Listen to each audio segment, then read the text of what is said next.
If I had to describe the fate of America in a sentence, it'd be the erosion of values through hypocrisy and the annihilation of their significance through bitterness. Over the course of decades, the country has grown increasingly unequal, increasingly vindictive, with increasingly more blood on its hands. The result is a system propped up by the traditions it used to represent, stripped of their meaning as we watch these values be flaunted by politicians for their own benefit. In the end, all it took was a few people who knew how to benefit from that very resentment to bring the whole facade crashing down, slowly, then all at once. The United States has driven itself into a dead end, betting it all on a figurehead inevitably limited in their longevity as the powers scramble to find a way to keep a hold of that bitterness after he's gone. And though a dictatorship is a fantasy, due to plain age if nothing else, the consequences that'll come will be very real regardless. The attitude is one of silent rage, fear or indifference paralyzing action, in a society where nothing truly matters anymore except for to those who have to suffer the consequence. With the failure of the United States as a warning, it's important to see what we can learn from their mistakes to help build the blueprints of a new and free California.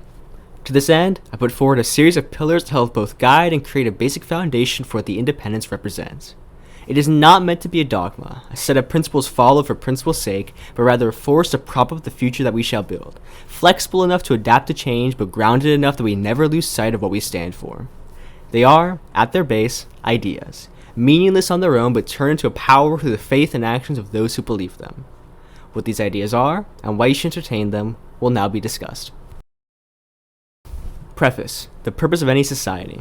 The bedrock of our ideal should be the motto that any society, at its base when functioning properly, ultimately seeks a better, more comfortable life for its people. In an increasingly complex world, made all the more confused through ideology, propaganda, and blind faith, it is easy to lose sight of this basic purpose.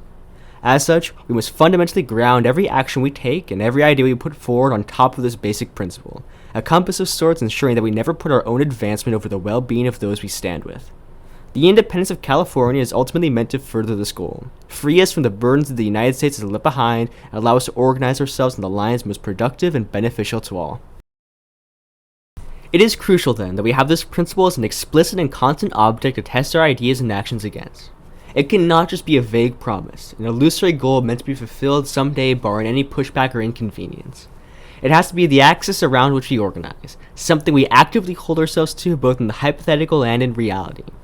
As we move forward, we must never forget why we do what we do, who we do it for, and how our actions shape that.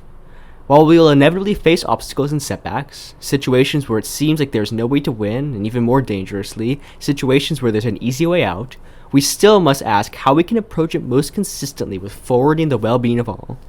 We must reject completely the idea of the ends justifying the means, simply for the fact the means we use will inevitably shape the outcome we end up with. If we want autonomy and democracy, we cannot get there through coercion and authoritarianism, promising that someday we will deliver on our goals, all the while using the methods most contrary to them. In this situation, we would end up with an equal level of authoritarianism to that which we used, our initial promises becoming empty as the principles we once stood by become little more than slogans. If we want economic equality and fairness, we cannot get there through bending the knee to corporations, pocketing millions is the easy way to raise funds, all the while promising that we have the people's best interests always at heart. In this situation, we become little more than puppets of corporate interests, an outcome already visible in the United States, and fundamentally unable to push against inequality, for we would slowly become beneficiaries of inequality ourselves. And if we want a nation welcoming to all, open to the people making it up on the principle of our common humanity, then we cannot fall into the easy excuses of race-baiting politics, blaming the weak and sowing hatred for the sole purpose of wrangling a little more power for ourselves. In this situation, we'd be unable to push for the well-being of all by virtue of excluding some from that well-being. Becoming dealers of hate as what seems like the easy path towards popularity soon takes all the energy away from any other form of progress. Ultimately, we need to remember what we stand for, both because it is important to have ideals, and because pragmatism alone is very often a mask for what's easy. And what's consistent throughout it all is that the path of least resistance is very rarely the path towards good. Pillar 1. International Identity. Nationalism is a poison, and patriotism is very often just a loose disguise for it. In a world of nations, a statement like this might seem provocative, with some maybe implying that I lack love for my home as a result of it. I hope that my love for California is clear enough through my actions, but more importantly, that love lies with all of the people and places this land holds. Love for one's nation is very often purposely mixed with the more genuine and basic love for one's home, and from that comes the fictitious idea of nationalism. While this idea may have been useful in the fight against arbitrary kings and tyrants 200 years ago, it has long outlived its purpose, and instead has become the primary mechanism for division and conflict, just as arbitrary and useless as the kings and emperors before. Nationalism has had the effect of dividing the world into iron gates, fostering the idea that we are all irreconcilably different despite our fundamentally shared humanity. This artificial division is quite useful for those in charge, who benefit from having ready-made enemies to distract from their own failures. Nationalism has become an excuse, a lousy way to distract our energies towards fighting each other rather than fighting for what's right. Every time we make some great advancement, recognize our neighbors and friends for what they have done, a flag must be put over it. The idea of the nation has become a useless intermediary, one that takes credit for the actions of those within it as it tries to fuse them into one. Through a clever sleight of hand, we forget the people a nation is made up of, and as a result, any who refuse to blindly stand for the flag, sacrifice for the flag, and die for the flag are treated by virtue of being against that flag as also being against all of the people that flag has enveloped. Disagreements become ungratefulness, and disobedience becomes treason. The interests of a nation's rulers enforced by a people's love for one another hijacked through the madness of patriotism. Instead, let us remove this useless intermediary, and love California for all the beauty that makes it up, unbound by the arbitrary divisions imposed on us. Let us be united by our own accomplishments and shortcomings, whether on the streets of Santa Monica or the streets of Bakersfield, listening to Vicente Fernandez and Buck Owens from Calexico to Merced, watching the corrupt decadence of Hollywood or the underground films of the Bay, and looking at all the compounding problems and beautiful sunsets and everything that binds us together, whether we be Mexican, Midwestern, Cantonese, Korean, Indian, Indigenous, or whatever else, and realizing that we and we alone hold the power to shape it all how we see fit. So then, let us shape a society not bound together by division in who we are not, but rather the common recognition of who we are.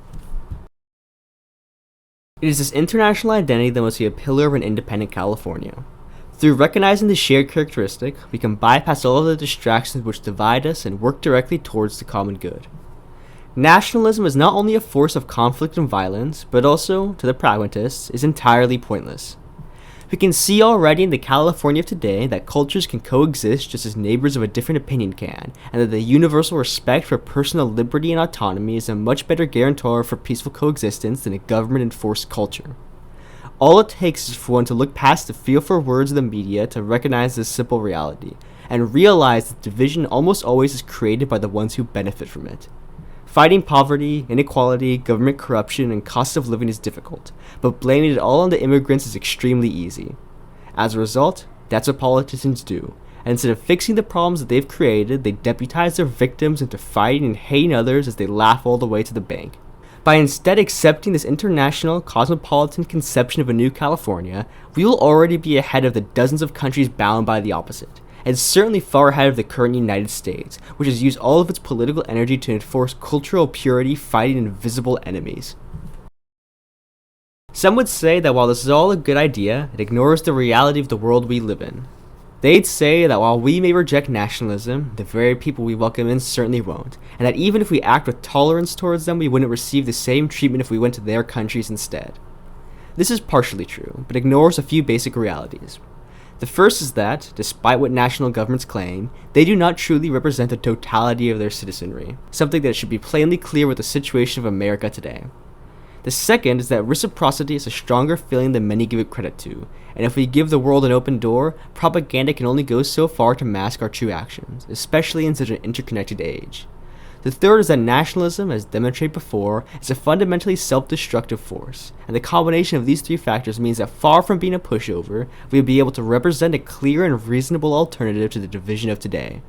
So long as we stand firm in this principle, and don't apply it unevenly and hypocritically like with many of the globalist policies of today, which are very often just masks for economic exploitation, then we can benefit as one of the few bastions of openness in a world increasingly more closed off.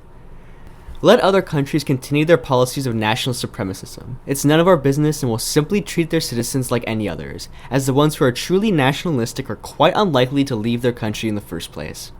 Let countries turn away immigrants and refugees out of fear, and let them also realize a decade later their horrible mistake as their population declines and their country soon after.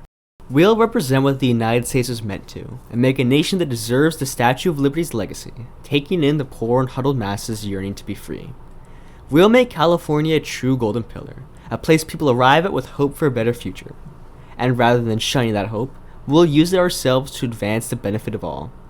If we can hold this pillar as a core part of our identity, not derailed and blocked by fear of what's ahead, then we can become the ultimate beneficiaries of a misguided world. By having this international identity as a fundamental and explicit principle for the cause of independence, we can hopefully avoid the violent excesses which have torn the United States apart. If we manage to incorporate this into the base of our movement, I believe we will have something capable of holding together a Californian identity not only more powerful than the usual bonds that nationalism creates, but also more representative of the culture that California has. Some might argue that this type of identity is not incompatible with nationalism or patriotism, and in fact is simply a different form of it that recognizes a multicultural element. This, quite frankly, devolves very quickly into semantics, and if someone likes to define nationalism as being compatible with internationalism and openness, then I suppose we have no disagreement. Still, I think it'd be useful to reject the term outright, as at best a useless addition on top of genuine understanding, and one which very quickly turns violent and destructive. Let us get to the heart of what binds us together, always respecting disagreement and differences, but recognizing the aspects we all share. Let us put forward the ideas of freedom and liberty, a force which allows even the most opposing ideas to coexist so long as they all recognize the basic rights entitled to all. And let us not entertain for a moment the idea that rights can be taken or changed based on one's homeland, or that because of one's background they are any less Californian. Internationalism, cosmopolitanism, does not come from the heart of nationalism. It is not the ticket inside the bamboo pole, but rather comes from the rejection of the arbitrary boundaries which attempt to divide us. And through this recognition, we can construct the first pillar of a society built to further the comfort and well-being of all. Pillar 2. Regional Autonomy. The next great hurdle we face is constructing a government both truly receptive to the people's needs and resilient enough to withstand the tyrants and power-hungry who take advantage of any weakness. It is important to first recognize, however, what a government truly is, and what purpose it is meant to serve. Just as with the concept of a nation, it is sometimes easy to lose sight of the fact that government is not a force of nature, rather is a construct built through the determination of a people and sustained by the people's faith in it. Practically speaking, it very often turns into a competition between the governors and the governed, with those in charge seeing how far they can take advantage of those below without shattering faith in the system entirely. Governments, therefore, even in their most benign form, have a nasty and near universal tendency to concentrate power. This is not always caused by intentional malice, as while those who seek power are very often the ones who least deserve to wield it, there are still many people who go into the government out of a genuine faith in the system, with the hope of changing the problems they see around them from the top to the bottom. Even so, however, the government almost inevitably moves towards disconnect with the people it is meant to represent. This is because even when acting in good faith, doing what benefits yourself is very often the path of least resistance, while doing the opposite requires actively forfeiting your control. This isn't to say that someone acting selflessly in the government is impossible, but simply that it trends towards self-servingness, made all the worse by the easy excuses given to the powerful and the influence of the genuinely malicious and greedy forces often attracted to such roles. Take, for example, the hypothetical of an aspiring politician seeing the problems of a toxic waste dump in their community and, with great faith and conviction, running for office to solve it on their own initiative. They are elected to their Congress with a landslide, promising to solve the problems of their neglected community once and for all. This is something they do genuinely attempt, but are gradually slowed down in their pursuit. Lacking a larger movement to work with, they have to find a spot within the pre-existing factions which have formed. They find the one that suits them best, but realize that even this reform-minded faction has some troubling donors, including some who are known to directly be taking advantage of the community they are meant to represent. Regardless, they put their interests temporarily aside for the greater goal at hand, and try to solve the problems which won't put their faction's interests at risk. They address the largest, most egregious, and completely indefensible problems, such as the toxic waste megadump poisoning the water supply for sheer profit. They put a strict cap on the amount of water a single dump can poison, and congratulate themselves to become a local hero, the poster child for reform. What they soon realize, however, is that the forces which caused such a dump to be made in the first place are much harder to contain, and the poisoning still occurs but distributed across a few thousand smaller facilities, each just below the limit. They begin investigating this problem as well, but soon realize that many of these companies contribute to their party's funds, and have even been congratulated by other party members for providing a safer and cleaner way to dump poison than the mega dump of before. They are then approached themselves by the clean dumps, offering to help directly with their re-election. They are conflicted at first, but are swayed by the words of their colleagues, pointing out how these dumps are a far better alternative than the ones before, and how it would almost be impossible to solve the problem entirely without upending the entire poison disposal industry. They eventually truly convinced themselves this as well, realizing how destructive it would be to try rooting out the problem entirely, and how some smaller scale clean dumps might even be good for promoting local jobs. This realization is, of course, made a little easier by the money in their pocket, but it is something they now genuinely believe, spurred on by the misguided sentiments of their colleagues, as well as the purposeful deceits spread by the more insidious colleagues in the pocket of these companies attempting to purposely spread this narrative. Slowly but surely, any progress towards change has been halted, as this aspiring reformer now stands collecting taxpayer salary doing nothing to advance the cause they were once elected for. In some cases, they can even go to actively oppose change. For example, if a new reformer challenges their seat, seeking to solve the problems of the supposed clean dumps.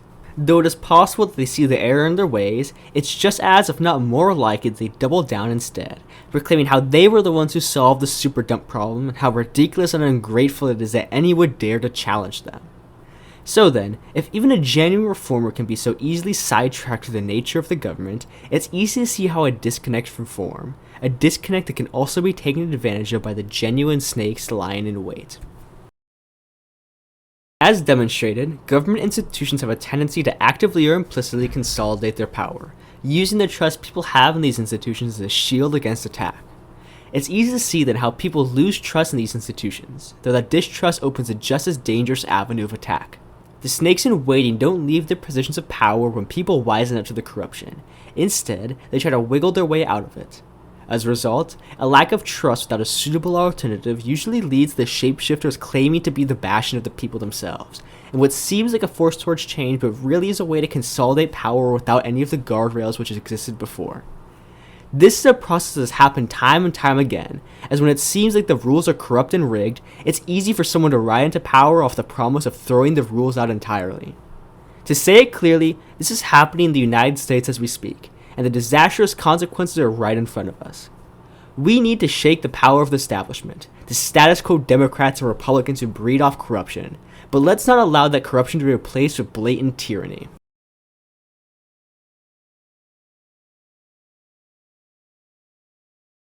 A government with no limits is a force of complete destruction, one which the individual has no power to fight back against.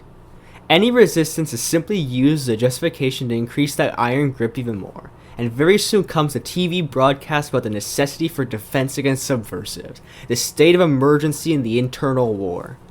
Governments have in the last 50 years perfected this strategy, putting people in the impossible situation of either complete obedience or waging a war against a government infinitely more powerful than yourself, who will use your act of fighting back as a way to increase their power even more.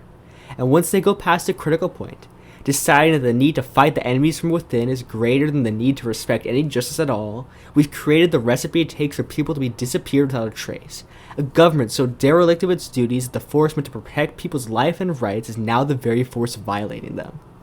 To any who say that what's going on currently is not concerning, that sending people to secret prisons and hinting at suspending the very right to ask why you're being detained is simply politics as usual, I'd encourage you to look at all the dirty wars to our south, and how quickly the Videlas, Rios Monts, and Pinochets of the world can use a lack of any accountability to commit atrocities beyond imagination.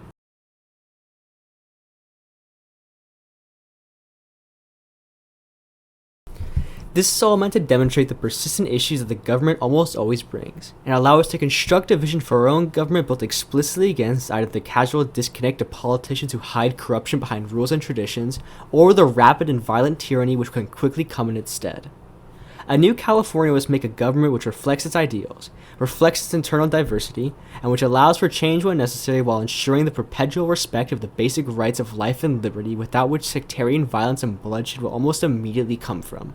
And perhaps more importantly than anything else, we must recognize in the core of our movement that the government is not a force to be blindly trusted. A force which can be used for good, but a force that should never be let out of the light. A Californian government should be based around the ideas of regional autonomy, while at the same time avoiding the type of disjointed federalism that is present in the United States. As I explained in one of my earlier pamphlets, the states of America are very rarely real guarantors of liberty, and instead simply replicate the national government on a miniature scale. All one needs to look at is a long history of rampant civil rights abuses, systematic corruption, and arbitrary deployments of the law to see how state governments can be just as tyrannical as the national government can. Furthermore, the fact that each state is so completely separated from one another means that they cannot truly operate together as a unit, and so frequently require federal intervention for any meaningful interstate projects to be completed. This becomes even more pronounced with economic divides between the states, with some states needing to be almost completely subsidized by others, all through the federal government. The result of all this has meant that for the United States to stay together, the federal government has absorbed far more power than it was ever meant to have, using the most absurd reading of things like the Commerce Clause to give the federal government extreme power in many circumstances. This isn't all too surprising, as governments ultimately adapt to reality, and the reality is that a collection of 50 states, which in many cases can't support themselves, and which are at least on paper meant to be far more divided than they currently are, has meant that the federal government has taken on the role as a sort of intermediary, the only way for the states to meaningfully act as a union. This sort of de facto expansion of power, however, has opened the door for an all-encompassing federal government, pushing its weight around without concern for the rights of the states that make it up. This is plain to see in the United States of today, with the larger states such as California being able to somewhat resist, but only on an individual and divided level. And since the federal government is already acting beyond its constitutional bounds for the union to even function, we are left in a situation where there truly is no limit on the amount of de facto power the federal administration can absorb. The result is a centralized system in all but name, one which cannot possibly meet the demands of all its people because a single entity cannot be everything at once. As a result, the system of California must be one which meaningfully recognizes the rights to autonomy and local rule while still being able to act as a greater whole. We must never allow the vast land of California to be ruled directly from Sacramento or the Bay, as is the situation of California today. The resentment that comes from this sort of government is clear, as being ruled by out-of-touch Sacramento politicians would be hardly better than out-of-touch DC politicians. At the same time, however, we should also not have internal barriers so pronounced that traveling between Bakersfield and Encino brings in a whole new set of laws and regulations, stifling interregional cooperation and turning California into a collection of mini-countries. Regional governments should be distinct but connected, with the ability to cooperate with one another for projects concerning them and only requiring the national government's intervention when truly needed. There should be a level of general continuity across regions, especially with issues such as civil rights, but we should also allow for regional governments to address regional or interregional issues without the constant intervention of the national government. Essentially, it should be a web of autonomies, one which allows problems to be resolved at as small of a scale as possible, but with the ability to move up the ladder of government when desired and when needed. This will not only prevent the national government from absorbing power needlessly, but will still allow California to function as a whole on a larger scale. This dual power structure, of creating local autonomy while allowing for national aid and investment when desired, will create a self-sufficient way to balance government power, avoiding the resentment that comes with direct rule from above. The mechanism for this interregional cooperation should be a regional assembly acting as a co-equal branch of Congress to a national assembly. Rather than having an upper or lower house, they should simply have a different purpose. The National Assembly would function as the body to deal with national policies and laws, issues that require either continuity across the entire country or deal with foreign actors. It would be elected through a system of ranked choice voting and function similarly to a lower house or parliament. The Regional Assembly, on the other hand, would be a direct forum for cooperation between regional governments, allowing for developments and projects that affect parts of the country but do not concern the entire nation. If, for example, a few regions were concerned about issues in their education system, they could work together to solve it on an interregional scale and invite the help of any other regions interested. This will allow for problems to be solved far more efficiently and fluidly, while actively fostering national unity. There could even be some sort of automatic stipend for the national government given to such projects as subsidize them, with the ability for regional governments to request more direct aid only when needed. With the structure of the Regional Assembly, we must be careful not to simply copy the structure of the United States Senate, as while it on paper puts forward autonomy in a similar way to this idea, it does so in a flawed way. Much like the false autonomy of the states, the Senate tends to act as a means of obstruction more than anything else, with no real mechanism for interstate cooperation and really only working to paralyze Congress by making legislation nearly impossible, a situation which has inevitably led to the executive absorbing vast powers. While the regional assembly should be able to review and potentially block legislation, it should not exist primarily as a roadblock. While autonomy allows the minority to have some protections against majority rule, we cannot allow the minority to constantly obstruct the will of the majority to such a point that a nation cannot truly function. As such, I propose that it should require supermajority for the regional assembly to block a bill outright, only using this power in the most clear cases of national overreach. For more ordinary issues, they should be able to, with a simple majority, send legislation back to the National Assembly, comment on concerns, and publicly call attention to the proposed legislation.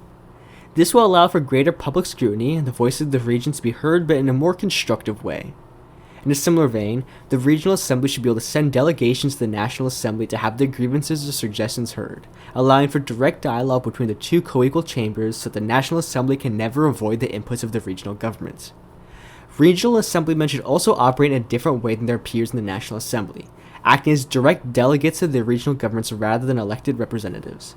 In plain language, they should be far more directly accountable to their regional governments than the senators of today, with the ability to be recalled with a simple majority from their regional governments or a recall petition from their constituents. With this dual power structure, the foundations for California both receptive to its people's demands and able to function as a whole are laid, avoiding the issues plaguing the United States of today. Equally as important to the structure of the legislature, however, is the structure of the executive. The failure of the United States shows as clear as possible the extreme dangers that come with an executive without limits, both in direct legal limits and arguably more importantly practical and enforced limits to them ignoring the laws they are tasked with upholding. The nature of the American separation of powers means that when one branch is weakened, such as Congress being paralyzed by disunity, there truly is little in the way of another branch absorbing that power instead. As such, what I propose is a system of internal checks, with each branch interconnected and limited, and with the ability for direct popular action if the situation warrants it. The presidential system we have is far too open for abuse, and as such the primary executive should be elected by the National Assembly. Let's call them the First Minister. They would only be able to act with the continued sanction of the National Assembly, and would be directly elected by that assembly as well. By having the executive tied to the legislature, we ensure that a check is built into the very fabric of the institution, making Congress's oversight more than just a paper stamp. However, it'd be dangerous to have the executive and legislature completely fused into one, and tying in with the principles of regional autonomy and government only when needed, there would be an office directly elected by the people, that being the president of the assemblies. They would be far weaker than the president of today, and not directly handle executive departments, which would instead rest with the First Minister. They would instead be the head of state, acting similarly to the presidents of Germany or Italy, but not completely symbolically. They would serve one non-renewable 6-year term, and act as a force of unity for the nation. As the name suggests, they would also act as the connecting force between the two assemblies, with certain abilities to check the power of the legislature if the need arised. For example, let's say there's a dispute between the National and Regional Assembly, where the Regional Assembly outright blocks a bill with a supermajority, the National Assembly reproposes it with their own supermajority, and the Regional Assembly blocks it again. In this case, it would be the President of the Assembly's decision whether the bill passes. In case of deadlock, they'd also be able to lift the supermajority requirement for certain actions involving the two assemblies. For example, if one assembly wished to call for elections in the other assembly, they could do so with a simple majority and the approval of the President of the assemblies. They could also bring up certain actions to the assemblies, like calling for the revision of electoral boundaries or the removal of an assemblyman for misconduct. In addition, the President of the assemblies would be responsible for the appointment of expressly nonpartisan offices, such as Supreme Court justices. Ultimately, they'd act as a counterweight to the direct control of the National Assembly, an intermediary between the two assemblies and a force of unity which could intervene in cases of deadlock to ensure the proper functioning of the government. This next suggestion is more up in the air and not explicitly necessary for the principles of a new California. Still, I think we could potentially benefit from a sort of control branch, a fourth branch of government with the explicit power to audit, check other branches of government for abuse of power, and investigate corruption. Great care must be taken with this branch in particular, as it need to be somewhat insulated from politics at large while at the same time being accountable. As such, if created, it must be completely open to public review and requests for information, so that it doesn't turn into a black box of bureaucracy. Its offices should be appointed by the President of the Assemblies and approved by the Joint Congress, serving for set and non-renewable terms. They would have the power to investigate cases of corruption and abuse of power, being able to refer cases to the judiciary themselves without the action of government prosecutors. This is to preempt any situation where the Justice Department, which would be under the First Minister's purview, is infiltrated and used as a tool for corruption itself.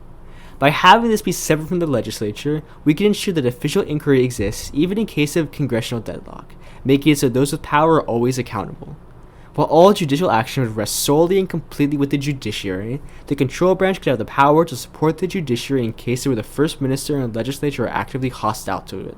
While the control branch would have no police force of its own, it would have certain enforcement mechanisms. The control branch can investigate cases of government noncompliance and evasion, as well as issuing direct requests to the government that court orders must be followed in the case they are being ignored. While the removal of the First Minister requires either a vote of no confidence or a recall petition directly from the people, in the most egregious situations, such as the First Minister actively disobeying a ruling from the judiciary, the control branch could appeal to the President of the Assemblies to call for new general elections. By having the control branch as a limited but independent force to oversee the government, we can help steer the government away from its tendencies towards corruption and the consolidation of power. Ultimately, government has an irreconcilable tendency towards drifting away from the people, caused by the factors I mentioned earlier. Still, a structure like this helps avoid the worst excesses we see now, allow it to be directly accessible to the people, and serve its purpose of helping to improve the lives of as many as possible. Through the principle of regional autonomy, we limit the scope of the government to that which is strictly necessary, avoiding blind trust in flawed institutions and ensuring that the government never loses sight of the fact that it only exists by the people's will. I hope that with this system, we can properly reflect the character of California, ensure national unity, and always make sure that the government acts to further the comfort and well-being of all. Pillar 3. Pursuit of people's well-being. I mentioned before the tendency for government to concentrate power around themselves, attempting to wield as much political force as they can. This is true, however there are two sides to the coin of power, and while the government represents political force, it is economic force that not only plays an equal role in this concentration, but often actively spurs it on. We can see today in both the United States and California the disastrous effects that come from the unison of corporations and government, as the true needs of the people are inevitably outweighed by the needs of the backers who prop the politicians up. Unrestrained corporate power inevitably leads to inequality and disconnect, exploiting people's lives for their own benefit while using the government as a mask for their actions. As such, some form of corporate regulation is a necessity to stop an independent California being ruled by tech oligarchs from the Bay. Regulation alone, however, is not enough to truly solve this problem. The government and corporations are far more interconnected than most people would like to admit, and we can see this in the case of California right now. California, on paper, is one of the most anti-corporate states in the Union, with some of the strictest regulations and strongest public safety systems. You would imagine then, that in the conventional understanding of things, corporate power would be extremely weak in California, and it would also be a state of great economic equality. This unfortunately isn't true, and not only is corporate power extraordinarily powerful in the state, but the state is one of the most unequal and unaffordable in the country. Why is this the case? Well, it's because of the simple fact that corporations and the wielders of economic power, rather than being the opposite of government and political power, are simply the source of that power.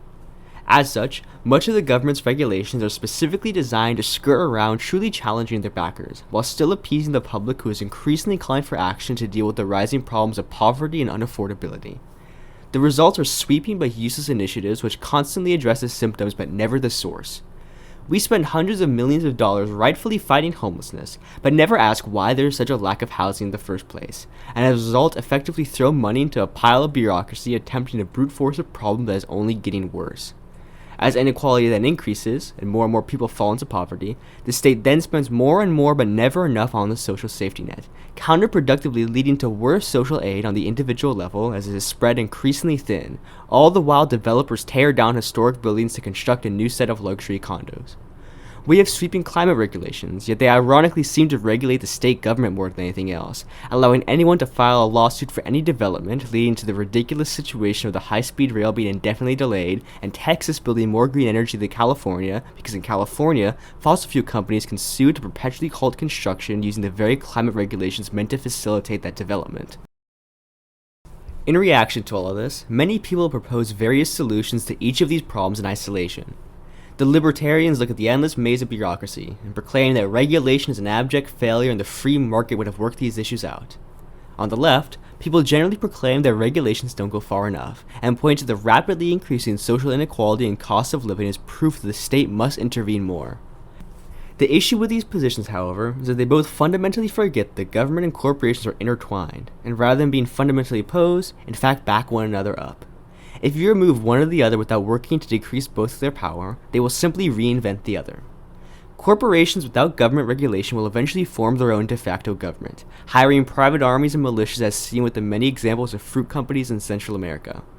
The libertarians, seeking liberty from the government, have now subjected themselves to the dictates of a board of directors. On the other hand, if you manage to overcome the force of corporate influence in the government and completely tear down these companies using the power of the state and the state alone, this state will simply create a new group of economic elites, in a different form perhaps, with the same end result. This can be seen in the Soviet Union, where the capitalists of old were cast out only to be replaced by a new class of party elite. Ultimately, both these positions neglect the true issue of the fundamental disconnect both of these groups have with the people, and how either of them unchecked will always trend towards tyranny. So then, rather than working within the misguided dichotomy of state versus corporate power, we must take inspiration from the principle of regional autonomy and work directly to further the people's livelihood and well-being, not only through action from the top, but through the deeds and initiatives guaranteed by the very people we are meant to represent. Keeping with our basic principle, we must recognize that the function of any economy is ultimately to further people's livelihood and ensure the right to well-being for all. Any economic policy which does not recognize this truth will ultimately be led astray, prioritizing economic growth over real social improvements and inevitably leading to not only inequality and poverty, but also the end of that growth as the resentment caused by inequality ultimately leads to a political spiral that risks bringing down the system entirely. As such, we should look outside of the normal economic doctrines of both deregulation and government-centered regulation to find the system which leads directly to the greatest benefit for all. The first step is to create a barrier against inequality that is independent of government regulation. I believe this can be done with unions, which would not only be useful after the independence, but also during the course of the independence struggle to create economic pressure against the United States. We must be careful to organize these unions along fair and democratic lines, as unions can often be just as corrupt as corporations can. There is quite frankly no point in having unions if they only serve the interests of their own leaders, and as such there should be strict limits on the amount of money a union leader can earn in relation to their members, and any unions created in affiliation with the independence movement should be as decentralized and democratic as possible to ensure that union members truly have a voice in their movement. Having these organizations as a background will create a third-party force so that corporate regulation doesn't fall solely on the shoulders of the government, a force which, as I've mentioned before, generally tends towards aiding these very corporations.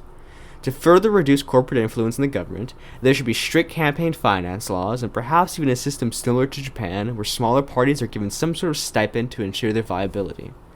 This way it isn't possible, or at least it's harder, for power to be concentrated around only a few groups such as in the United States today. By assuring that the government is directly accountable to the people both politically through the principle of regional autonomy and economically through unions and campaign finance laws, we can create the background necessary for reasonable and clear-headed reforms to further the public good. Furthermore, we should reevaluate the types of ways the government collects revenue and ensure that they both aren't putting undue burden on ordinary people and are truly working towards the public good. Money in the government's hands doesn't always translate to less inequality, as even in the best cases there's some level of inefficiency in distributing that money through social services. As such, we should strive to make sure the greatest number of people are lifted out of poverty through broader economic development so that our social services not only can better help people who still need it, but also require less overall money as less people will be in need of it. Essentially, social services should ideally work as a targeted way to help the people left behind as much as possible, not a band-aid for a much broader, broken economy driving people into poverty in the first place. I believe, therefore, that we should encourage the creation of organizations which directly forward the general well-being, and facilitate these organizations with either tax decreases, exemptions, or more traditional subsidies.